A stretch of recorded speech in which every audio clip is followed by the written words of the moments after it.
Bom dia, boa tarde, boa noite. Não sei que horas você está ou assistindo esse podcast, até porque assistindo não sei, não tem imagem, né? Se você está ouvindo aí nas plataformas digitais de áudio ou se você está escutando isso no YouTube. De qualquer forma, você é muito bem-vindo.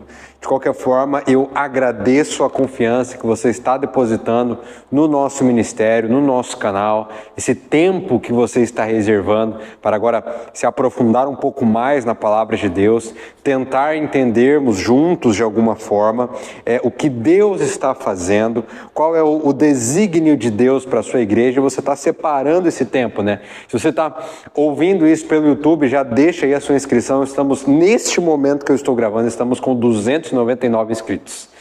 Eu não preciso nem te falar nada. Falta um inscrito para nós chegarmos a 300, que é a nossa meta. Estou bem feliz, assim, com o crescimento do canal, principalmente nesse último mês de dezembro. Estou gravando isso em janeiro de 2024. Então eu estou bem empolgado com esse novo ano, com toda a gama de conteúdos que a gente tem para compartilhar com vocês. Então se inscreve aí para você não perder nada se você está escutando isso aí pelo YouTube, certo?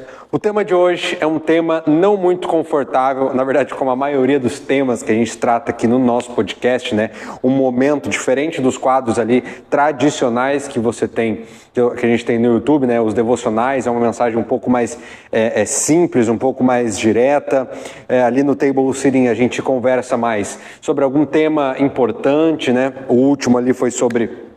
Um dos últimos foi sobre a bênção papal aos casais homossexuais, não ao casamento homossexual em si, mas ali o retirar da proibição de que um sacerdote papal, ali o padre e tal, os líderes da Igreja Católica, existe uma restrição sobre a bênção a pessoas homossexuais ou a pessoas que estão com um casamento irregular, que na visão deles é alguém que não se casou na Igreja Católica, né? Então a bênção ela não é exclusivamente para o casamento. Eles não poderão realizar, ministrar um casamento homossexual, mas a bênção para os homossexuais ela pode ser dada sim. Então a gente comenta um pouco sobre isso, mas no podcast a gente consegue se aprofundar um pouco mais. A gente mergulha um pouco mais profundo na palavra, é um pouco mais técnico, um pouco mais denso. Geralmente é o nosso conteúdo que dura mais tempo, né? Giraria em torno de 40 minutos, alguns vão até 50 minutos. Mas eu sinto que esse tema é um tema que o Senhor quer nos alertar. Eu sinto que Deus está um pouco cansado, ou melhor, Deus está muito cansado da nossa liturgia ordinária. Existe muito poder na liturgia ordinária. Quando eu digo ordinária, não é no sentido pejorativo, eu quero dizer no sentido rotineiro, no sentido cotidiano, né? Culto após culto, reunião após reunião. Existe muito poder nisso, sabe? Nem todos os avivamentos, na verdade, assim, eu não consigo lembrar agora de memória um grande avivamento que aconteceu a partir de uma grande conferência estruturada. Não que isso não tenha o seu valor, mas se você pesquisar na história, os maiores avivamentos aconteceram a partir de reuniões ordinárias, de reuniões normais. Com 15 pessoas no culto, com 10 pessoas no culto,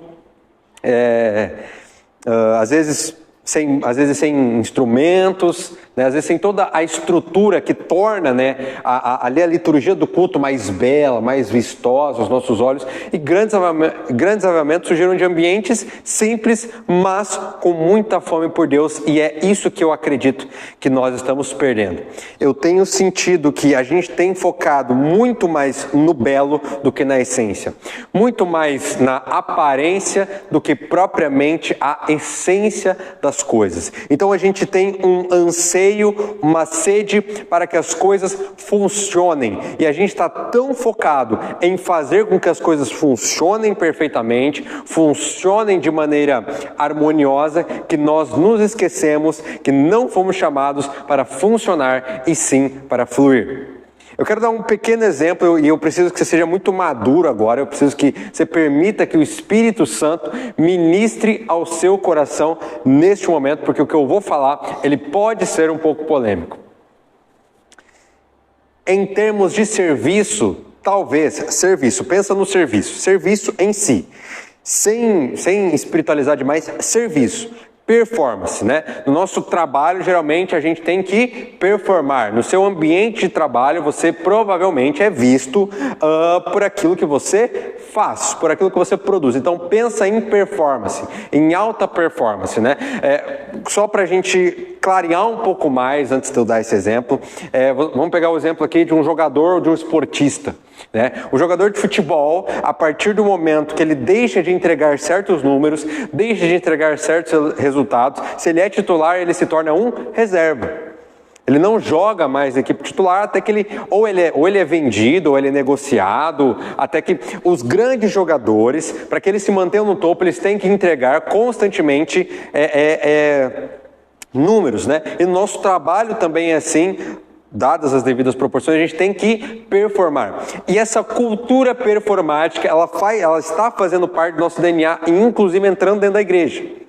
Se a gente parar para pensar, biblicamente, analisando, comparando, você vai perceber que Lúcifer, em termos de serviço, talvez ele performasse mais do que Jesus. Vou continuar construindo para isso não ficar tão absurdo ou parecer tão herético assim. Mas pensa comigo, tudo que acontecia no céu em termos de serviço tinha que passar pela mesa de Lúcifer, ok? A Bíblia deixa isso claro. Só que dentro de uma perspectiva humana, de resultados, de performance, talvez Jesus não tenha entregado tudo o que se esperava dele.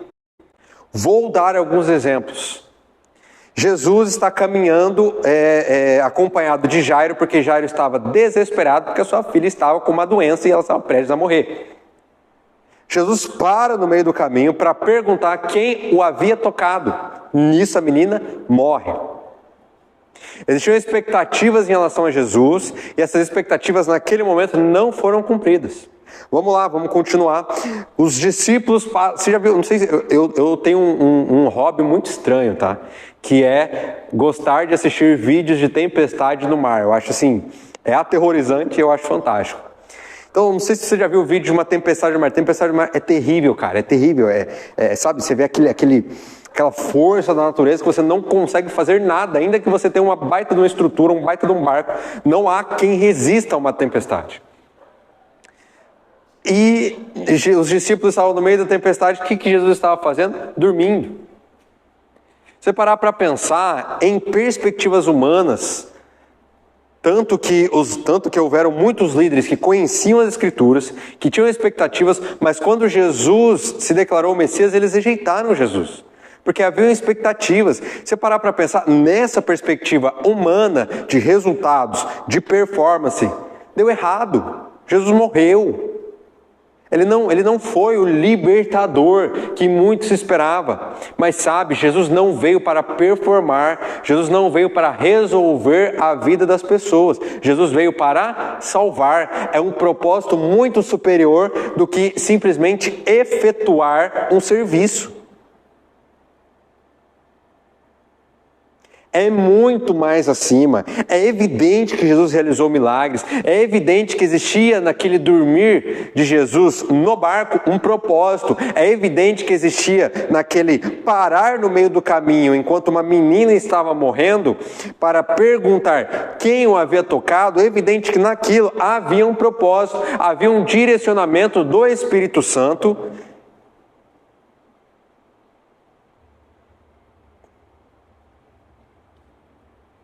Mas sabe,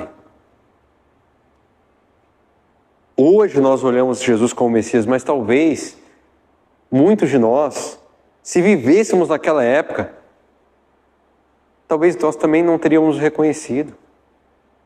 Judas teve que beijar a face de Cristo, porque senão aqueles que o iriam prender não reconheceriam quem ele é, porque ele era um homem comum. Ele não supriu as expectativas de muitas. E o problema não é Jesus não suprir, o problema é que as nossas expectativas estão no lugar errado. Nós não entendemos o que é vida de igreja. E quando eu pergunto para as pessoas, e aí, você tem vida de igreja? A pessoa fala, ah sim, eu dizimo. Ah sim, eu estou envolvido com tal ministério, eu faço isso, faço aquilo. Então a percepção das pessoas sobre vida de igreja está ligada ao serviço. E desculpa, Lúcifer era ótimo em serviço, ele era excelente em serviço.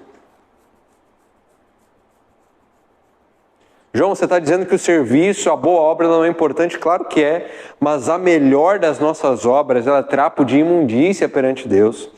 O problema é que nós inconscientemente reduzimos vida de igreja, vida espiritual, caminhada com Cristo, aquilo que nós fazemos. Sendo que, na verdade, o que nós fazemos é nada mais, nada menos do que uma resposta.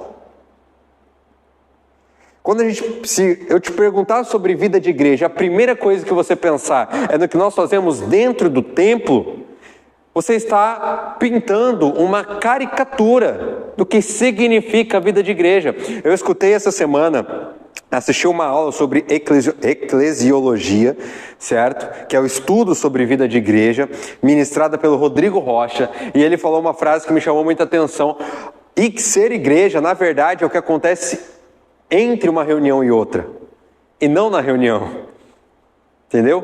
O culto, a liturgia, a reunião coletiva, ela tem sim o seu lugar, mas vida de igreja está muito mais ligado àquilo que existe entre uma reunião e outra, né? Entre você se entregar nas relações, entre você se despir, talvez, para alguém que não tenha tanta intimidade, para se permitir ser operado, para permitir que a pessoa toque em pontos que são desconfortáveis. Você se entregar nas relações sem expectativas de retorno. Isso é ser igreja. Só que a gente está tão condicionado a performar, está tão condicionado a imaginar uma vida de igreja como um serviço, que Deus está ficando cansado. E eu vou provar isso através das Escrituras. Vamos lá. Isaías capítulo 1 é basicamente o mesmo contexto que nós estamos vivendo hoje. Basicamente o mesmo contexto. O povo de Israel tinha cultos maravilhosos, tinha cultos lindos, tinha sacrifício, tinha festa, as mais diversas festas aí, tinha louvor. Então imagina uma igreja, uma comunidade que sabia fazer culto top, cara. Mensagem top, louvor top. Mas olha o que Deus diz. Isaías capítulo 1, a partir do verso 11. Para que vocês me oferecem sacrifícios? Pergunta o Senhor. Para mim, chega de holocaustos, de carneiros e da gordura dos novilhos gordos. Não tenho nenhum prazer no sangue de novilhos, de cordeiros e de bodes. Quando vocês vêm à minha presença, quem lhes pediu para que pusessem os pés em meus átrios? Parem de trazer ofertas inúteis. O incenso de vocês é repugnante para mim. Luas novas, sábados e reuniões, eu não consigo suportar as suas assembleias, cheias de iniquidade. Suas festas de lua nova, suas festas fixas, eu as odeio. Tornaram-se um fardo para mim, verso 14 no final. Não as suporto mais. Quando vocês estenderem as mãos em oração, esconderei de vocês os meus olhos. Mesmo que multipliquem as suas orações, não as escutarei. As suas mãos estão cheias de sangue. Lavem-se, limpem-se, removam suas más obras para longe da minha vista. Parem de fazer o mal, aprendam a fazer o bem. Busquem justiça e acabem com a opressão.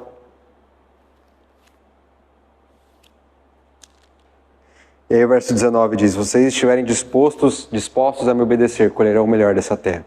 Olha só o que Deus está dizendo, disse para Israel e está dizendo para nós hoje. Eu estou farto do culto de vocês, e isso é muito sério, meus irmãos.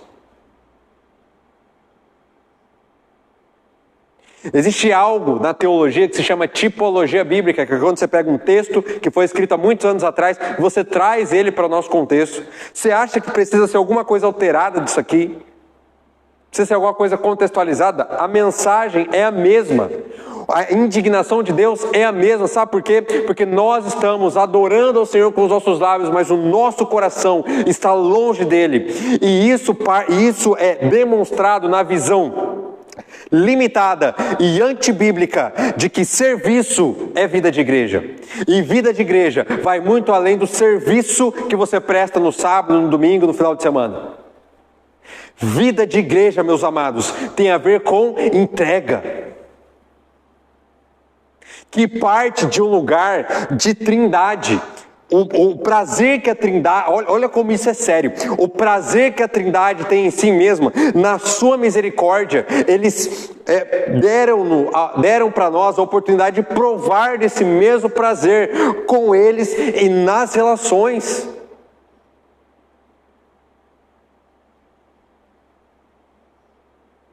E hoje, igreja é um lugar que a gente entra e sai mais estressado do que quando entrou. O lugar, o ambiente, a família, as pessoas, nós que deveríamos promover este lugar, essa estufa onde quem estava lá fora, ou quem estava desgarrado da família, lá desgarrado, estaria morto, dentro, pertencendo à família, agora ele vive, através do que Cristo faz em nós. Essa relação, essa união, ela parte de Cristo, só que a gente tem limitado não só o poder de Cristo, mas o poder do Espírito Santo. A gente resume vida de igreja a um cronograma. E se algo sai desse cronograma,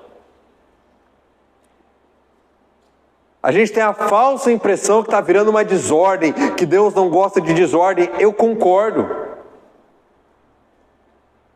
Concordo que tem que ser preparado, concordo que tem que ser organizado, mas isso jamais pode estar acima da vontade do Espírito Santo. Porque se o Espírito Santo quiser descer e quiser bagunçar tudo, ele vai fazer. O problema é que ele é um cavaleiro. O problema não. A nossa sorte é que ele é um cavalheiro.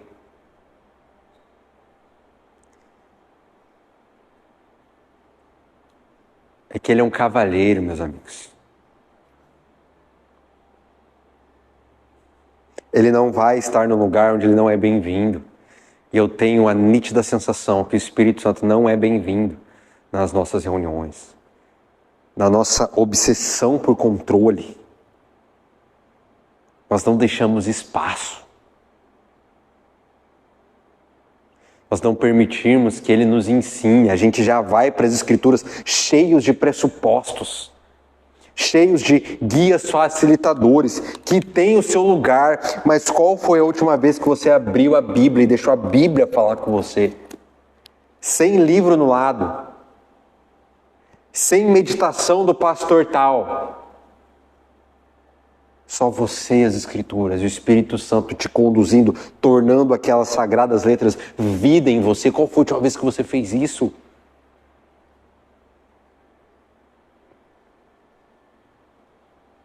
A nossa visão limitada de vida de igreja tem enterrado chamados, tem enterrado dons.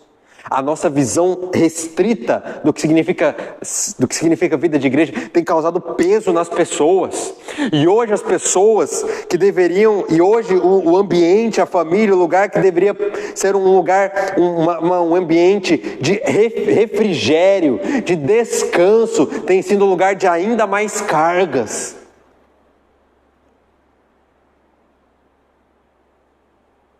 Alguns até vão ainda mais profundo do que isso.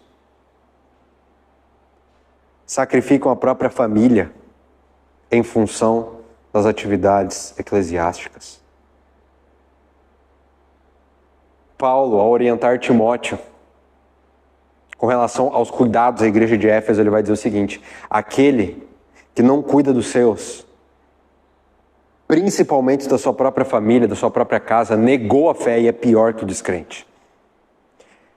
Aonde estão os teus frutos, amado? E os frutos não é os números do teu ministério, não é os números do teu serviço, não é o quanto você tem performado. Os teus frutos não são os teus resultados, porque um resultado pode ser enganoso. Fruto não. Fruto você consegue ver a raiz, fruto você consegue ver o embasamento.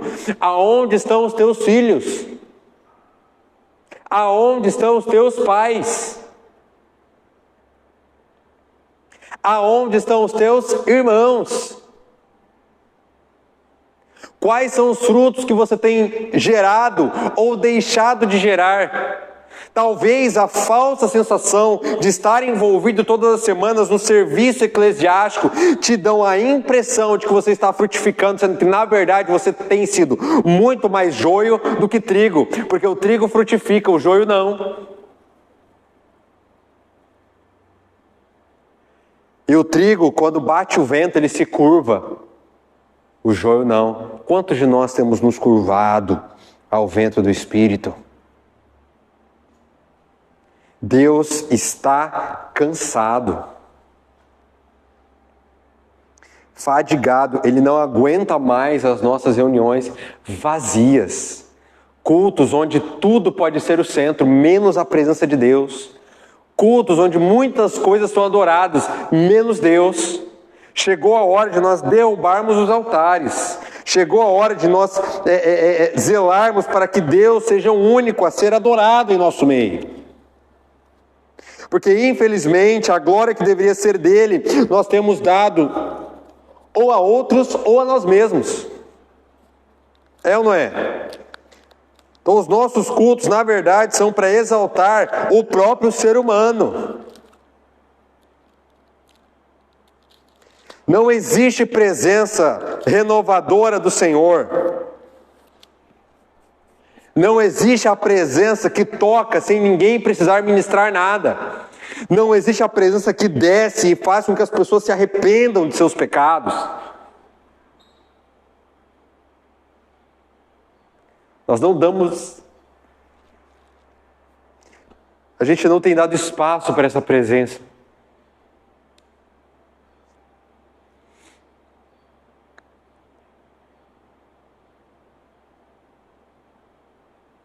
A gente que diz ser igreja, ser cristão, seguir a Cristo, o que tem acontecido na verdade, Jesus está do lado de fora, batendo a porta, querendo entrar, porque a gente aprendeu a fazer igreja sem Ele.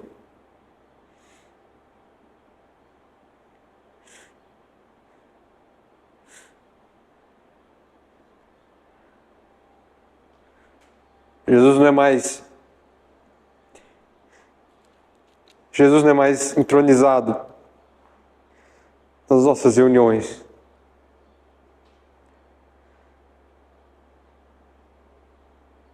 A gente está muito mais interessado em quem vai ser o pregador da vez, o ministro da vez, qual vai ser a canção da vez.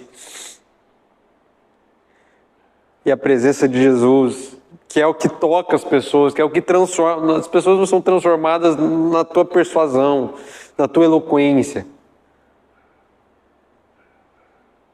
As pessoas são transformadas no conhecimento de Cristo Jesus.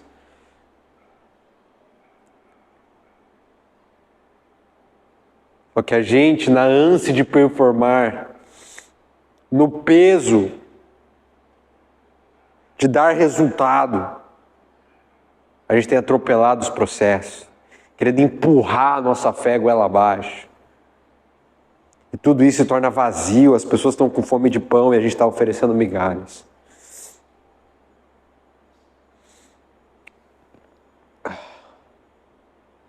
Ó, Senhor, nos perdoa, Pai.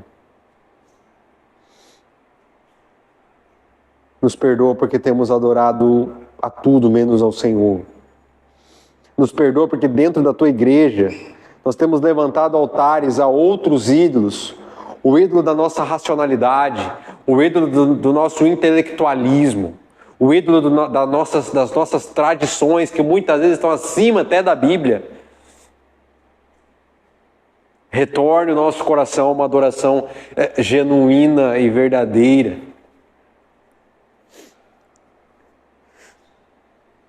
Leva-nos de volta ao lugar onde tudo começou. Leva-nos de volta ao paixão, ao amor, às lágrimas nos olhos quando o Teu nome é citado. Traga-nos de volta, abra os nossos olhos espirituais para que possamos Te ver. Para que possamos ver a Tua face. Custe o que custar, ainda que tenhamos que morrer. Ainda que tenhamos que morrer, Pai, nós nos entregamos, Senhor. Nós nos entregamos a Ti. O cheiro de morte o atrai, nós queremos morrer para nós mesmos, Pai. Nos entregamos como sacrifício vivo, Senhor. Um sacrifício vivo. Sabe, se esse tipo de mensagem te deixa desconfortável, talvez você esteja muito preso a você mesmo ainda. Talvez a tua reputação, aquilo que vão achar, é mais importante para você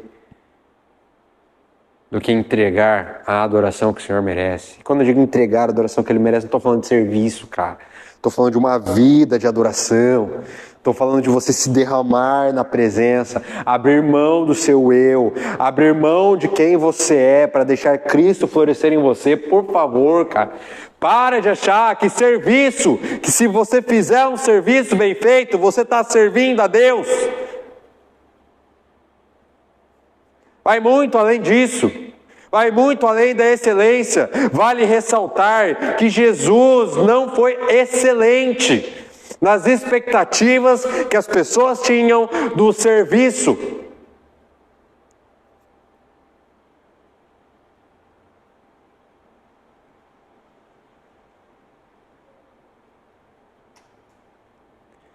Porque o que mais importava para Jesus era a redenção. Não era o serviço. Não estou menosprezando o serviço, estou reajustando a perspectiva.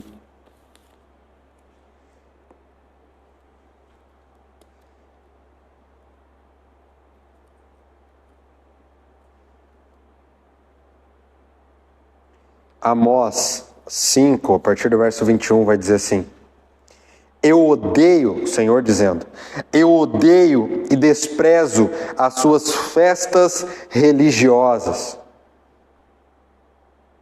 Não suporto as suas assembleias solenes. Mesmo que vocês me tragam holocaustos e ofertas de cereal, isso não me agradará. Mesmo que me tragam as melhores ofertas de comunhão, não darei a menor atenção para elas. Afastem-se de mim o som das suas canções e a música de suas liras. Em vez disso, corra a retidão como um rio, a justiça como um ribeiro perene. Deus não está ouvindo nem as nossas canções, cara. Acorda aí. As nossas canções não estão subindo mais aos céus. Não por falta de qualidade ou de técnica. Na verdade, acredito que nunca houve um período com mais qualidade nas nossas músicas. Pode discordar, pode preferir outra época, pode preferir Mas dentro daquilo que a gente tem hoje, acredito que a gente tem profunda qualidade. Não é por falta de qualidade. Deus não está interessado na qualidade, Ele está interessado com a intenção e o coração que aquilo é feito. Sabe, eu tenho o privilégio de liderar, nós temos o privilégio lá de liderar a equipe de louvor. É uma coisa que a gente tem muito claro, é uma das nossas flags, é uma das nossas bandeiras lá. Mais importante do que funcionar em uma escala é que você adore em espírito e em verdade. Então eu deixo bem claro e a gente deixa ali bem à vontade, pessoal, para que, sim, talvez aconteça uma situação do som dar errado, da letra não passar, de dar uma desafinada, mas sabe, o que mais importa no final das contas não é se você fez tudo certinho, o que mais importa no final das contas é o quanto que você se derramou diante do altar que é levantado para o Senhor. Essa é a perspectiva. E a gente tenta, de uma maneira extremamente imperfeita, resgatar o altar que é somente do Senhor. A gente está lendo aqui, cara, tá na Bíblia. Deus está cansado das nossas festas religiosas, sabe? Tudo se tornou religião, tudo se tornou um sistema, e sabe? Deus não está interessado na sua religião. Deus está interessado, o que importa para Ele realmente é o quanto o seu coração está devotado, é o quanto o seu coração está entregue, o quanto você está disposto de abrir mão de você mesmo para deixar que o Espírito flua através de você. E quando nós permitirmos carregar essa glória, a partir do momento que a gente já está morto para nós mesmos, nós carregamos essa glória. É quando o reavivamento ele acontece, é quando essa glória ela tem agora canais para fluir pelas paredes da igreja, para fluir pelos cantos, pelas ruelas, pelas vielas da nossa nação. E aí sim, o mundo conhece a Deus. Que eu sinto que a nossa nação tem conhecido, por nossa culpa, uma caricatura de Deus. Um senhor de barba, com uma prancheta, com um checklist bem longo. Que a cada boa ação, boa atitude, ele dá um check ali. É muito mais profundo do que isso. Não reduza cristianismo a somente um comportamento externo. Mas entenda isso como um relacionamento profundo. Ó Espírito, abra os nossos olhos para que nós possamos ver o Filho. Que o nosso Maranata não seja apenas um clamor, mas seja uma ação, uma intenção do coração, para que a gente tenha o desejo de apressar, para que a gente tome para si a responsabilidade de apressar o teu retorno, de tornar o teu nome conhecido nos 4 cantos da terra, de entregar tudo que nós somos e temos para a causa do Evangelho, não reduzindo isso a um serviço na igreja, mas fazendo disso aqui o pontapé inicial de uma vida de adoração, para que o mundo conheça a sua glória através de nós.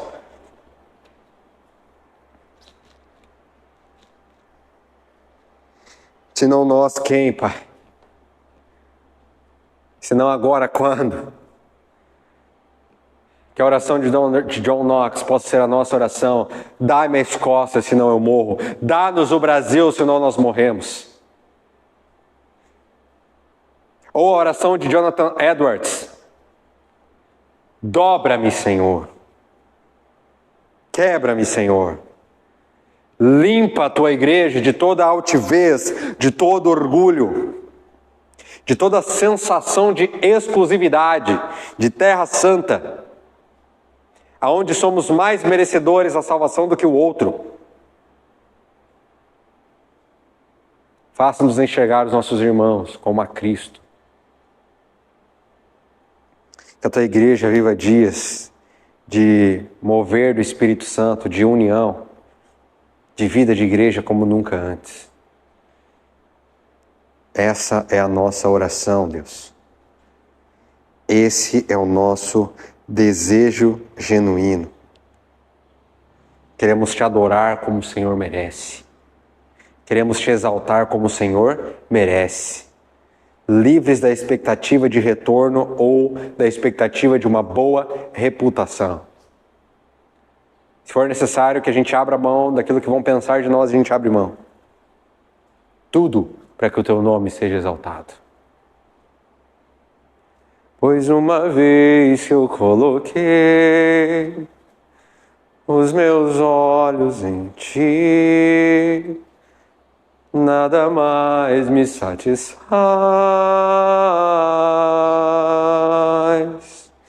Pois uma vez que eu coloquei os meus olhos em ti, nada mais me satisfaz.